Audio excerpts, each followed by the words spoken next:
Presiden Prabowo meminta atensi gitu bang. Ya itu kan hal biasa, semua orang yang lagi bermasalah hukum menyatakan hal seperti itu hal biasa, nggak ada yang aneh ya.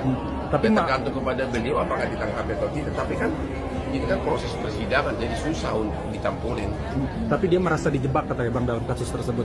Ya sekarang karena sudah masuk ke proses persidangan, ya sebaiknya kita menunggu proses persidangan. Kita nggak bisa menyimpulkan di awal lagi. Itu aja jawaban saya. Tapi melihat kasusnya sendiri gimana sih bang? Melihat kasusnya. Tapi melihat kasusnya sendiri gimana sih bang?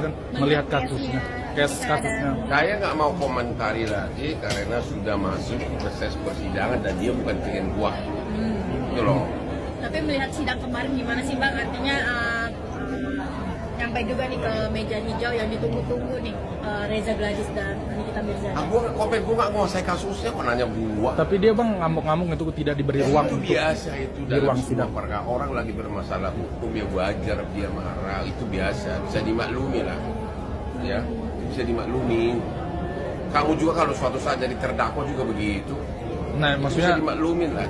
Dia kan bilang bukan pembunuh, maksudnya tidak diberi ruang untuk bicara gitu. Apa?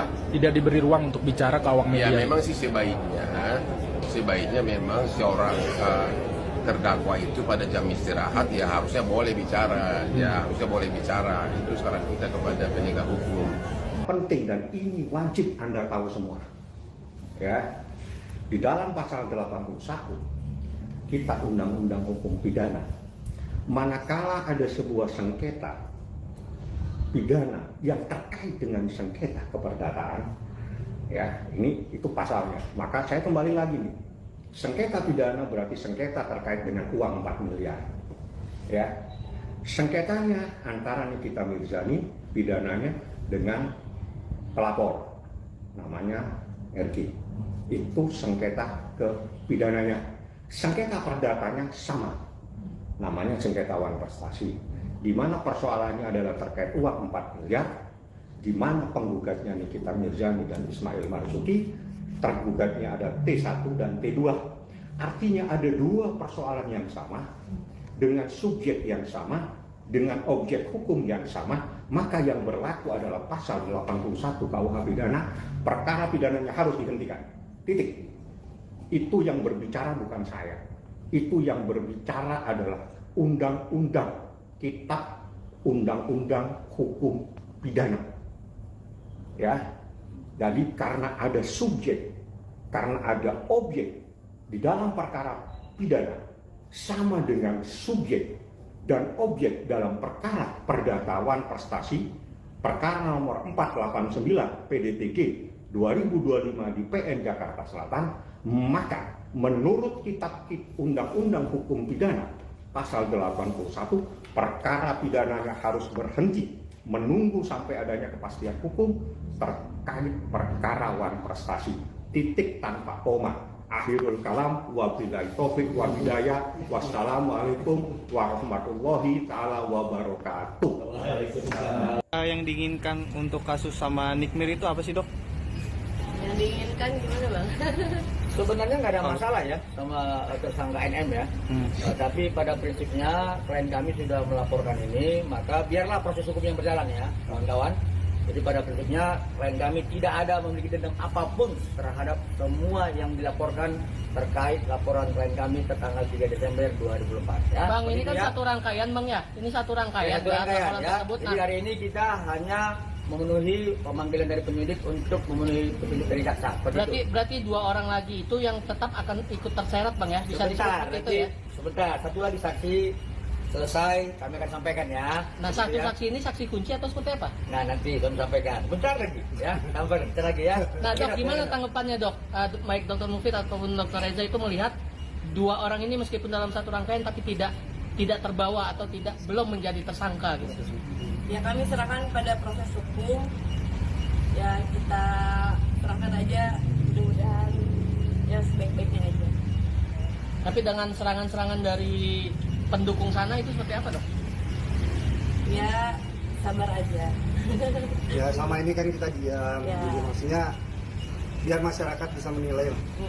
Gitu, biar masyarakat bisa menilai kalau misalkan produk kita bermasalah, produk kita berbahaya, ya mungkin saat ini saya bukan berada di sini, pasti sudah berada di Bepom, bolak-balik ke Bepom dan lain sebagainya, biar masyarakat yang bisa menilai. Tapi itu kan serangan dari buzzer-buzzer mereka bahwa produk-produk kalian berdua itu tidak Ya, bagus. sebenarnya jangan sampai lupa pada pokok permasalahan bahwa di sini adalah tindak pengancaman dan pemerasan mungkin ya Bang ya, Bapak. Iya, Tindak pidana dugaan tidak Dugaan. pidana, tidak pemerasan, dan kemudian dengan persangkaan pasal 7B ya, ayat 2 seperti itu. Jadi begini kawan-kawan, terhadap produk klien kami, saya sudah berulang sampaikan melalui kesempatan yang lain ya, bahwa produk klien kami tidak ada bermasalah, ya, tidak ada bermasalah. Karena 1 bulan yang lalu, klien kami juga sudah diminta keterangan terhadap produk yang dituduhkan kepadanya. Ya, secara ketentuan, secara norma-norma peraturan BPOM sudah kita sampaikan kepada penyidik dokumen-dokumen, dan ternyata tuduhan itu tidak benar. Dan kalau ada pun pihak lain yang merasa kurang puas, silakan laporkan. Jadi jangan ngebacotnya di media sosial gitu. Jadi sudah kita sampaikan kepada penyidik semua dokumen kita bahwa produk klien kita ini tidak ada persoalan. Ya seperti itu. Tapi akan tetap membawa ke ranah hukum nggak terhadap bacotan-bacotan dari Nah, netizen? intinya gini, jadi intinya gini, mungkin jangan sampai kita sebagai masyarakat itu tergiring opini ya. Jadi gampang banget kalau misalkan kita terlalu percaya dan tergiring opini. Biar kita serahkan terhadap institusi yang memang berjalan di negara ini. Kalau produk bermasalah ya kita serahkan terhadap Bepom. Kalau misalkan ada pidananya ya kita misalkan serahkan kepada pihak kepolisian. Jadi jangan sampai mengkaburkan dugaan tindak pidananya ini dengan seolah-olah bahwa produk ini adalah produk berbahaya gitu. Tapi berarti dengan perpanjangan masa penahanannya si NM ini sendiri itu gimana Bang? Menyikapinya Bang? Atas laporan dari Dr. Reza Gladys, seperti biasa teman-teman, masing-masing kuasa hukum punya keyakinannya sendiri. Jadi Bang Fahmi Bahmid, pengacara Nikita Mirzani yakin bahwa akan ada sesuatu yang luar biasa di ruang sidang.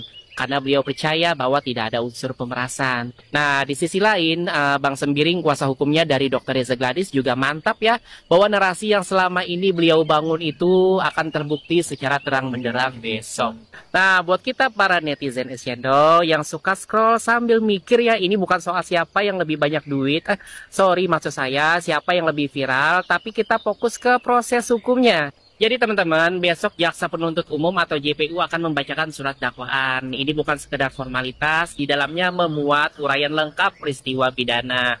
Unsur-unsur pasal yang didakwakan, kemudian ada juga alat bukti yang mendasari tuduhan. Nah, disinilah poin yang penting teman-teman, yang harus kita pahami bersama ya. Jangan kaget kalau isi dakwaan terkesan menyudutkan Nikita Mirzani, karena memang itulah tugas dari Jaksa Penuntut Umum, yaitu menuntut. Yang jaksa sampaikan itu belum tentu kebenaran mutlak, yang melainkan versi narasi hukum dari pihak penuntut. Dan semua itu masih harus diuji di persidangan. Jadi teman-teman, jangan buru-buru menilai Nikita Mirzani bersalah, karena vonis bukan di awal sidang, tapi di akhir proses yang panjang dan objektif.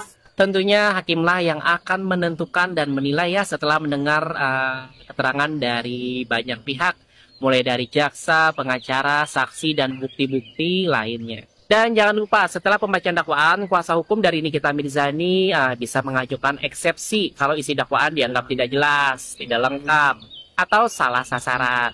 Jadi guys, siapkan catatan, buka mata, dan buka pikiran. Es cendol di tangan, akal sehat di kepala. Dan mari kita pantau proses hukum ini dengan nalar, bukan emosi. Sampai jumpa di VT-VT lainnya. Nikita Mirzani gugat balik Dr. RG sebesar 100 miliar guys. Sebenarnya dari pertama kali Nikita Mirzani masuk penjerong ya, gue tuh nungguin banget itu kayak gugatan balik, penyerangan balik gitu dari Nikita Mirzani, sumpah. Kata gue kayak adem ayem aja gitu, kagak ada sidang, kagak ada ini, kagak ada itu, kayak diem aja gitu. Nggak kayak kasus-kasus dia yang lain-lain gitu ya kan. Kalau kasus-kasus dia yang lain ya kan, setiap minggu tuh ada aja gebrakan barunya, sumpah dah. Entah dia ngelempar mic di persidangan ya kan, entah dia diteriakin ini, entah di ini segala macem gitu. Tapi yang anehnya ya, kasus ini tuh kayak adem ayem aja, lo tau.